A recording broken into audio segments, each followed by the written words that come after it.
We also think that there should also be daily revision of the fuel price.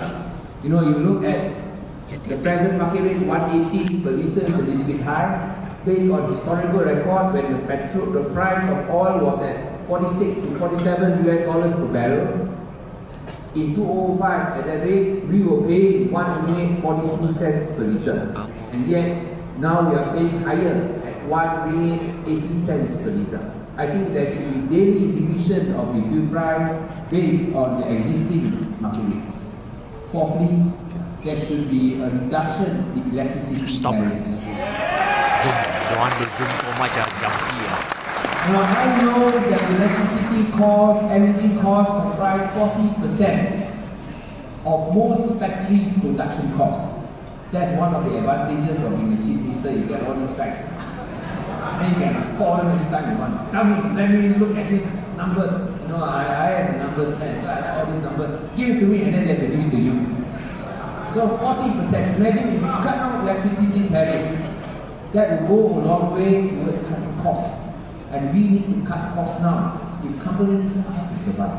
I cannot understand. For the life of me, I can never understand why TNB refuses to cut costs, even though the price of petrol has fallen down. They claim, oh, we don't use oil so much, we use gas and coal. You mean gas and coal prices never drop?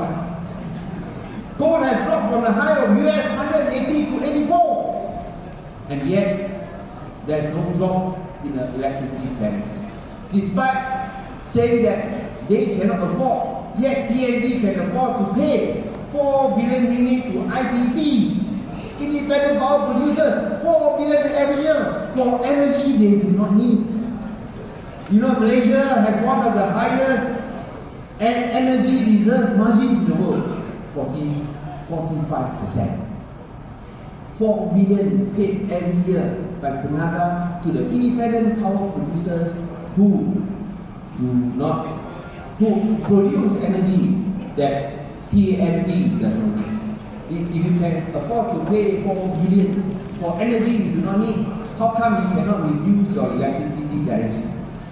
And not only that, the IPP, apart from getting money for free, money for nothing, it's really money for nothing, like Dire Straits sing. You know Dire Straits song, money for nothing. You know, my student days, you really like to listen to Dire Straits song. I think most of you are in the generation, you know what is Dire Straits. The young ones all looking at me blankly, I can understand that. Really money for nothing. We can get it. 4 billion ringgit the IPPs. You come lay power. Wow. After all the earnings, who got 12 billion cash hot? Instead of spending here to help the Malaysian businesses who are struggling, go to Singapore and buy Singapore power companies. Also for the other IPPs. And you know why they can earn so much money? Because not only do they get all these energy payments from TNB, guaranteed payments, they also get gas subsidies. Do you know how much the IPPs get gas subsidies a year? Oh, immense. Since 1997, the IPPs have enjoyed gas subsidies amounting to how much? 36 billion ringgit. You don't even enjoy a single cent of subsidy. IPPs enjoy 36 billion ringgit in subsidies completely at your expense. Now why contribute towards the bulging profits of IPPs at the expense of a few companies? How many IPPs are there? 20 plus. Why contribute to their coffers at the expense of 27 million Malaysians? So I think that if TNB can be so generous to IPPs, only 20 odd companies, I hope TNB can also be equally generous to 27 million Malaysians, reduce electricity tariffs. And 15. I've got 35 billion here, 13 billion here, 48 billion. I talk about 50 billion stimulus plan. Where is the 2 billion going to be spent on? If Penang can be the first Wi-Fi state, why not the entire country? Spend 2 billion so that you can connect, you can interconnect all the cities, make all the major cities that in all the major towns in Malaysia, Wi-Fi. And also like Penang, give it free. 2 billion investment is a worthwhile investment for the future. 50 billion fiscal stimulus plan. I think that will help us to alleviate the oncoming economic recession. And I tell you, my friends, it is going to be tough. It is going to be rough. Now, whether we survive or not will depend on how we respond. That's why we say that the 7 billion ringgit stimulus plan is insufficient. It should be much higher. We are proposing 50 billion. We do not know whether that is enough, but at least it is much more than what Barisan Nasional can offer. And we offer 50 billion that is to be spread out to all Malaysians, not 7 billion that is to be spread out among the few cronies of Barisan Nasional. We have to invest in the future. Now, I have great confidence in the future, even though they say that Penang will be terribly exposed because we are an export economy. I agree that 30% of Malaysia's exports come from where? Penang. 30% of Malaysia's exports come from Penang. So you can imagine how hurt we will be. You will say our investments will be affected.